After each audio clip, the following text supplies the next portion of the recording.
नमस्कार दोस्तों। अवधि में एक कहावत है कि जब गोणे आई बारात तो समधन लागी हगास। दोस्तों, ये किस तरह से कहावत चरितार्थ होती है हमारे नए रिवाइज्ड होते हुए जीएसटी के ऊपर। प्रधानमंत्री नरेंद्र मोदी ने लाल किले पर आकर जनता को ऐसा बता दिया दोस्तों कि दिवाली का तोहफा मिलने वाला है और जल्द ही इस जीएसटी के ऊपर रिवाइज कर कर कुछ तोहफा दिया जाने वाला है। अब 2016 में जब नरेंद्र मोदी ने नोटबंदी की घोषणा की थी और सामने आकर स्पष्ट तौर पर बोला था कि मुझे 50 दिन दीजिए, 50 दिनों के बाद अगर मेरी कोई गलती निकल जाए, कोई त्रुटि निकल जाए, तो जिस चौराहे पर जो सजा जनता देगी वो मुझे मंजूर होगी। थोड़े ही टाइम बाद नोटबंदी के हमने देखा कि जीएसटी लगाया गया।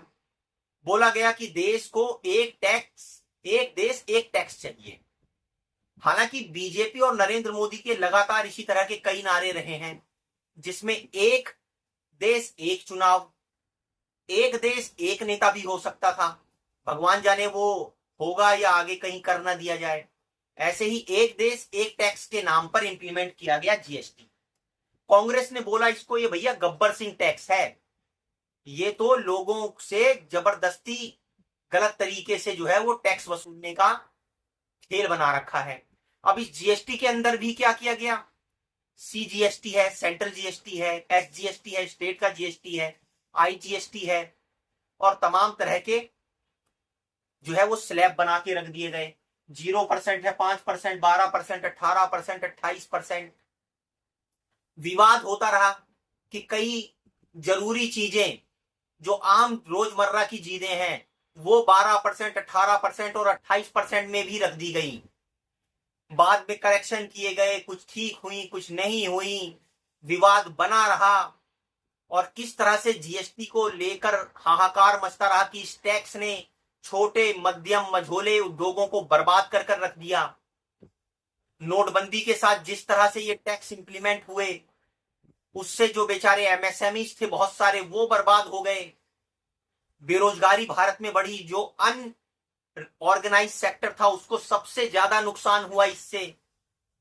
पर क्या फर्क पड़ता है दोस्तों मोदी सरकार को? उन्होंने तो जो 2017 में एक आंकड़ा है 60 से 65,000 करोड़ की कलेक्शन कर ली थी, अब उसको वर्तमान समय में ऐसा बताया जाता है कि 1,80,000 करोड़ से लेकर 1,90,000 करोड़ तक की जो है वो जीएसटी की कलेक्शन तक पहुंचा दिया है। तो भैया टैक्स वसूलने में तो ये महारत है इनको, क्योंकि गुजराती आदमी है तो गुजराती माइंडसेट है। धन पैदा तो होगा नहीं, इनको पता है कि इन्होंने धन को बढ़ाया नहीं है देश के, सिर्फ धन को चूस कर जनता से टैक्स से वसूल कर वो इनको विद्या आती है। क्योंकि बाहर देश से जो काला धन लाना था वो तो ये कर नहीं पाए, तो यहां जो लोगों की जेब में थोड़े बहुत पैसे पड़े हैं जिनसे वो अपना घर चलाते हैं, अपने बच्चों की पढ़ाई कराते हैं, बच्चों का शादी ब्याह कराते हैं, थोड़ा बहुत सेविंग कर कर घर मकान खरीदने की कोशिश करते हैं, तो वो भी कहीं इनकी नजर में काला धन तो नहीं है। और उस काले धन को वसूलने के लिए ही जीएसटी का एक दायरा बनाया गया। जब नोटबंदी हुई, नोटों की कमी हुई, तो ऑनलाइन पेमेंट को बढ़ावा दे दिया कि भैया आप फोन पे करो। क्यूआर कोड आज हर दुकान में लगा है, छोटे रेड़ी ठेले वालों तक में यूपीआई पेमेंट हो रही है। सुनने में आ रहा है कि यूपीआई पेमेंट के ऊपर भी अब टैक्स को जो है उसमें लगाया जाएगा कि कुछ एक निश्चित अमाउंट से ऊपर अगर जो है वो होता है तो बैंक वसूलेंगे। तो अभी तो खेल शुरू हुआ है दोस्तों। 8 साल जीएसटी टैक्स लगाने के बाद अब नरेंद्र मोदी को जीएसटी रिवाइज करने की याद आई है। तो क्या नरेंद्र मोदी सामने आकर पब्लिक के सामने जनता से माफी मांगेंगे कि 8 साल के अंदर जिस तरह से उन्होंने जीएसटी लगाकर छोटे उद्योगों का, मध्यम उद्योगों का, आम जनता का जिस तरह से आर्थिक तौर पर शोषण किया, खून चूसा, जिस तरह से छोटे मध्यम उद्योग बर्बाद हो गए गलत नोटबंदी और जीएसटी के कारण, उसके ऊपर क्या नरेंद्र मोदी जनता से माफी मांगेंगे जैसे उन्होंने अपने 3 काले कानूनों के ऊपर जनता से माफी मांगकर उनको वापस लिया था? तो ये जीएसटी को रिवाइज करने से पहले माफी मांगनी चाहिए। क्या उनको माफी मांगेंगे वो जनता के सामने? अगर वो माफी नहीं मांगते हैं और वो जीएसटी का आपको लॉलीपॉप बताते हैं कि दिवाली पर आपको तोहफा देने वाले हैं, तो आप खुश मत होइए, इसकी गहराई को समझिए, समझते हैं कि आखिर ऐसा क्या करने वाले। वर्तमान समय में 1.5 करोड़ लोग जो है वो जीएसटी दे रहे हैं और ऐसा बताया जा रहा है कि सरकार की मंशा है कि वो लगभग 7.5 करोड़ लोगों को अपने जीएसटी के दायरे में लेकर आए। अब जब 7.5 करोड़ लोगों को जीएसटी के दायरे में ले आएंगे तो भैया जाहिर सी बात है कि अभी तो 1.5 लाख करोड़ों से ही सिर्फ वसूली हो रही है जीएसटी की, और जब 7.5 करोड़ लोगों से वसूली करने लगेंगे, उसमें छोटे रेड़ी ठेले, सब्जी वाले, गोलगप्पे वाले, हर तरह के परचून वाले वेंडर जिन्होंने क्यूआर कोड लगाकर ऑनलाइन पेमेंट धड़ाधड़ ले रहे हैं, वो दायरे में आ जाएंगे। फिर उनसे जीएसटी वसूला जाएगा और लक्ष्य ये है कि जो ये 1,80,000 से लेकर 1,90,000 करोड़ तक का जीएसटी कलेक्शन किया जा रहा है, इसको 2.5 लाख करोड़ तक का पहुंचाया जाए। फिर सरकार अपनी पीठ थपथपाएगी कि देखिए हमने तो कितना अच्छा जीएसटी कलेक्शन करना शुरू कर दिया, अब जीएसटी लोग दे रहे हैं तो जाहिर सी बात है उनकी कमाई भी बढ़ी होगी। कुछ आंकड़ों के मुताबिक लोगों की जो सैलरी है वो तो सिर्फ कुछ केसों में 1.5 गुना तक ही बढ़ी है, लेकिन जीएसटी कलेक्शन 2017 के मुकाबले आज गवर्नमेंट ने 3 गुना बढ़ा दिया है।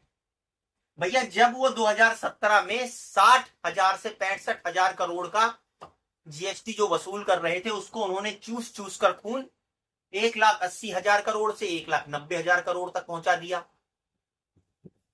और आगे और बढ़ाना चाहते हैं। तो ये जो बेचारे रेडी ठेले वाले हैं इनको भी दायरे में लाने की कोशिश है। हमने देखा किस तरह से कर्नाटक में एक सब्जी वाले को जीएसटी का नोटिस आया, मीडिया के अंदर वो छाया रहा, उसके बाद एक खौफ सा बैठ गया जो सब्जी व्यापारी है, उसके ऊपर भी हमने अपना वीडियो बनाया हुआ है। दोस्तों उस वीडियो को अगर आप देखना चाहते हैं तो डिस्क्रिप्शन में जाकर उसका लिंक है, आप उस वीडियो को देख लीजिए, आपको समझ में आ जाएगा जीएसटी का खेल। तो जब 20 लाख से ऊपर आपके अकाउंट में ट्रांजैक्शन होंगी, अब उसमें झोल ये है कि वो ट्रांजैक्शन कोई आपको उधार पैसे दे रहा है, अगर उसने यूपीआई कर दिया, अगर किसी से आपने कोई पैसा दे रखा था, किसी से आपने मदद मांगी, वो पैसा यूपीआई के थ्रू आपने बैंक अकाउंट में ले लिया, तो कहीं वो पैसा भी तो आपकी कमाई में नहीं जुड़ जाएगा। तो जब 20 लाख रुपए से ऊपर का ट्रांजैक्शन होगा तो भैया सक्रिय है एजेंसियां, वो आपको लपेटे मिलेंगी जीएसटी के। और ये ऐसा बताया जा रहा है कि ये जो स्लैब है 0%, 5%, 12, 18%, ये बंद कर कर 2 स्लैब कर दिए जाएंगे, 5 और 12%। आप कहेंगे तो बढ़िया हो गया। तो ये बढ़िया तो उनके लिए हो गया जो 28% और 18% जीएसटी भरते थे लग्जरी आइटम के ऊपर, अब वो 12% आ जाएंगे, उनको बेनिफिट रहेगा।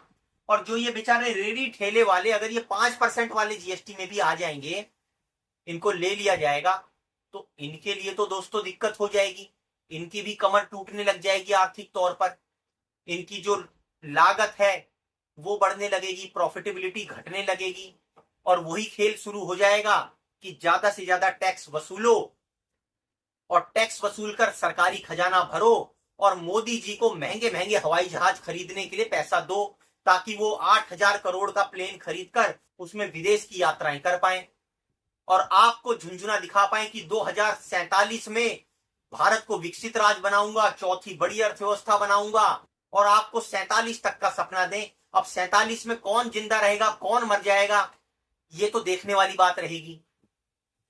तो यहां पर कुल मिलाकर बात यह है जो मैंने शुरुआत में कहावत कही थी कि जब समधन लागी हगास, कहने का मतलब ये जब गोणे आई बारात तो समधन लागी हगास। जब ट्रंप ने आपके ऊपर 50% टैरिफ ठोक दिया है, वैश्विक अर्थव्यवस्थाएं चरमरा रही हैं और सारे देश अपनी अपनी अर्थव्यवस्थाओं को समेटने में लगे हैं, स्वदेशी का नारा दे रहे हैं, तब आपको स्वदेशी का नारा दिखाई पड़ रहा है, याद आ रहा है। जब देश आर्थिक समस्याओं के बवंडर में तूफान में घिर गया है तब आपको ध्यान आ रहा है कि ये जीएसटी रिवाइज करना चाहिए। 8 साल तक आपने जो खून चूसा, पहले आप उसकी जवाबदेही तय कीजिए, जिससे वो इतने छोटे मजले उद्योग जो बेचारे बर्बाद हो गए उनसे माफी मांगिए आप जाकर, उसके बाद इसको रिवाइज करने के बारे में आप सोचिए। अरे आप धड़ाधड़ टैक्स वसूल कर जनता से सरकारी खजाने को भरकर बढ़िया सूट बूट पहनकर आप विदेशों की यात्राएं करें, इसलिए आपको गद्दी पर बिठाया था या इसलिए बिठाया था कि आम आदमी की कमाई बढ़ाएं, हर परिवार को खुशहाल करें।